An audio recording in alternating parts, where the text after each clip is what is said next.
Okay, guys. This is my predictions for UFC 133, Ortiz versus Evans. Let me first off saying that this video won't have all the editing. I'm in the process of trying to make my supercomputer so editing is a little bit easier and not so slow. And I've just been packed with a lot of stuff, getting ready for competitions and stuff coming up in Chicago. But anyway, let's move on to my predictions for UFC 133. Let's first start off with Roy McDonald versus Mike Powell. This is a really good fight because McDonald is a good young upcoming fighter. I think he's 11-1 record. He's been doing great against high quality opponents. I think his last fight was against. His last fights were against Nick Diaz, Carlos Condit. This guy, he's been doing really good. And then he's going against Mike Powell, who has great grappling. If he pretty much makes if McDonald makes a mistake, then Powell will pretty much capitalize on it. But I see McDonald weathering this out and just using his well-rounded skills to really control the fight and win a unanimous decision. So once again, McDonald going to win by unanimous decision. Let's move on to Jorge Rivera versus, you have to excuse me, this guy's name is Philippou. I think that's how you pronounce it, Philippou. I think that's it. As you already know, Jorge Rivera has he lost his last match against Bisbee. And, that one, he just got destroyed. He looked very slow and old. And I'm guessing the UFC is trying to give him some type of warm-up match. And I can almost guarantee if he loses this match, he probably will get cut. Because this really should be an easy match for him. He's going against a guy who, really isn't that good in my opinion. And that should be an easy win. If I was going to bet on a fight, I would bet on this fight because it should be really an easy match. But just because I think it's an easy match or everybody else thinks it's an easy match doesn't necessarily mean he's going to win. But he should win this match based upon he's just a better fighter than this guy. And his heavy hand should have an effect on keeping Philippou away from him and pretty much in the defense mode all the time. So I'm going to have Rivera winning this one. I'm not going to say he's going to knock the guy out because I really don't think he's going to knock him out, but I think he's going to drag a decision out on this one. Now, once again, it won't be one of the most exciting fights because you have to remember Rivera, his gas tank is very questionable. And I think he's just going to really just, like I said, drag his way to a decision on this match. Okay, so let's move on to the next one. We have Hallman versus Ebersol. Ebersol, his last match that he had, I think it was against, let me see here, it was against Chris Lighty. I think UFC 127. Everyone was really surprised because Ebersol came out and he just, his unorthodox type of fighting style, just like an old John Jones, just doing all types of crazy stuff that he's not really supposed to pull off, especially at his age. And then you have Hallman, who is another old fighter. Both of these guys have over 60 fights each. It really wasn't even supposed to. I think it got moved from the preliminary card onto the main event due to injuries. But once again, it's a good fight for both of these guys because they're old veterans in the sport.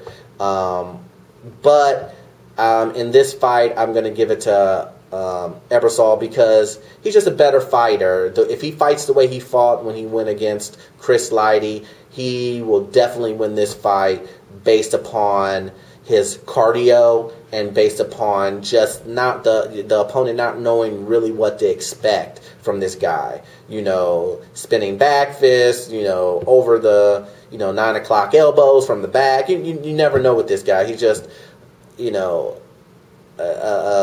just a wild card. So I have Eberson winning this fight. Now, once again, I don't think this is going to be a fight where he's going to go out and knock the guy out and you know, and just dominant fashion. I don't think that's going to be the case with this. It's going to be another decision, just based upon these guys and both of them having just extremely tall amount of experience. So I have Ebersol winning this fight by decision. Okay, then we have Belfort versus Akiyama. This fight here, Belfort lost his last fight against Anderson Silva, front kick. Everyone knows that. Akiyama lost his last fight against Chris Lieben, I believe. Chris Lieben. I believe it was Chris Lieben. You guys can correct me if I'm wrong. But the point is that both of these guys are coming off of a loss. Akiyama, to me, you know, they really hype him up as this big judo guy. To me, he does use his judo sometimes in his match, but it's not a controlling factor in his matches. The fights that I've seen him in, he uses a couple of times to take down a guy, but he gets gassed so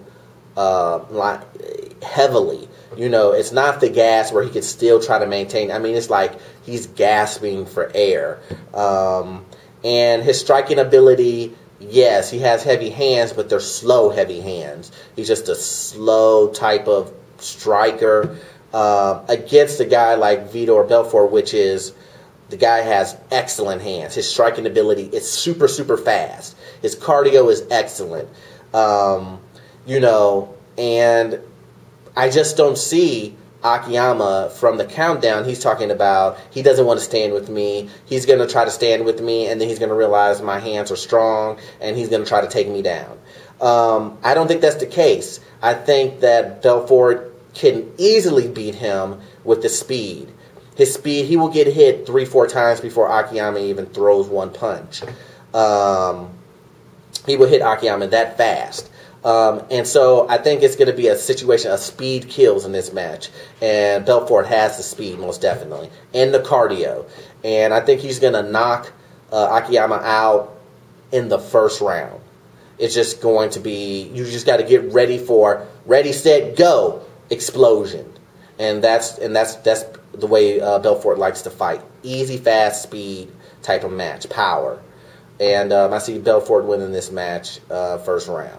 And Akiyama getting cut and sent out of the UFC.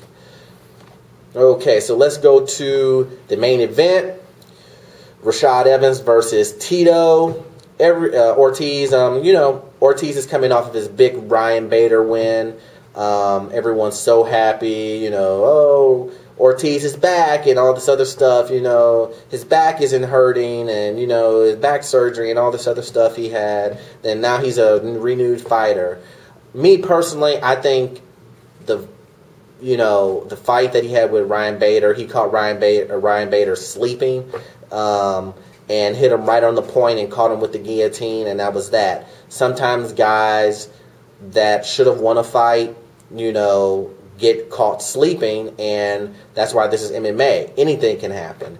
But do I contribute that to, I don't want to take anything away from Tito Ortiz, but do I think that Tito Ortiz is a reborn fighter and will be able to dominate the light heavyweight division? No. I think he just caught Ryan Bader sleeping, and Ryan Bader, made a mistake. And Tito Ortiz took this fight with Rashad Evans because he has nothing to lose.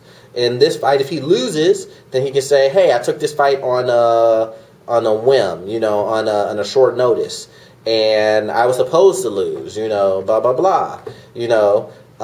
So I didn't have time to do this, I didn't have time to do that, and UFC is not going to cut him because they gave him a fight in a short notice and he lost. Okay, Ortiz will give you another chance, you know.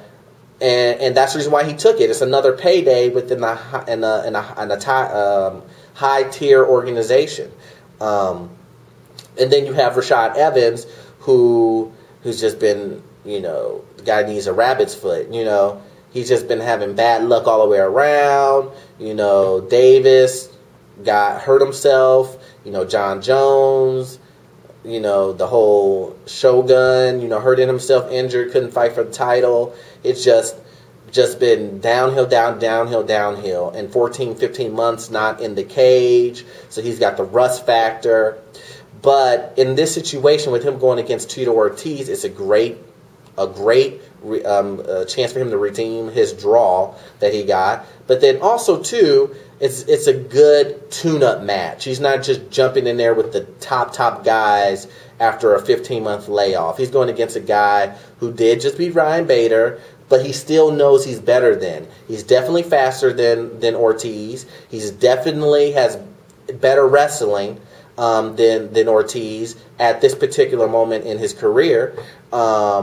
And he's with a newer camp, kind of revitalized, learning some new things, which hopefully that won't hurt him. But the biggest factor is the rust factor for me with Evans. But against Ortiz, I don't think it would be a big deal. If he was going against John Jones, yes. If he was going against a Rampage, maybe. But against Ortiz, no. Ortiz is definitely way past his prime and is really looking at trying to just get some big paydays in before his retirement. So in this situation, it's a Rashad Evans speed kill situation, and he's basically gonna be able to get to Ortiz before he strikes.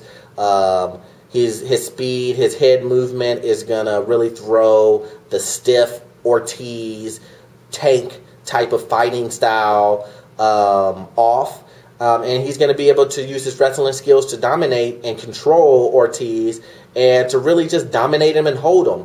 I don't think he's going to knock Ortiz out, but I do think he's going to be able to control him with his wrestling and speed and to really just put the fight wherever he wants it. So I have Evan winning this fight by unanimous decision. Tito loses and goes back down the tier of light heavyweights and maybe try someone at the lower tier of like the 8 or 9 top 10 fighters, you know, number 8. I don't know who that is at the moment, but you know, at the lower at the you know, the low end of the what's the name, not so high up. So once again, guys, sorry I didn't put up no pictures like I normally do, but you know, please forgive me. I'm trying to get some things together. If you like my video, please rate, subscribe, and comment as always, and peace.